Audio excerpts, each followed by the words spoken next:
آئین پاکستان کی روح سے قومی اسمبلی کی رکنیت سے کسی فرد کو کیسے نااہل قرار دیا جا سکتا ہے؟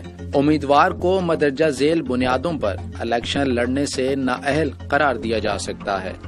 نمبر 1، امیدوار کے دماغ میں خلل ہے اور کورٹ نے اس بات کی توثیق کی ہو۔ نمبر 2، امیدوار نے کسی اور ملک کی شہریت لے لی ہو یا وہ ملک پاکستان کی شہریت چھوڑ چکا ہو۔ نمبر 3، امیدوار ریاست کا ملازم ہو اور اس کے عوض اس کو معاوضہ ملتا ہو۔ نمبر 4، امیدوار کسی اور ادارے کا حصہ ہو جس کی تخلیق قانون نے کی اور جس کو حکومت چلاتی ہو۔ نمبر 5، امیدوار ریٹائر ہونے کے بعد 2 سال تک الیکشن لڑنے کے لیے نااہل ہوتا ہے۔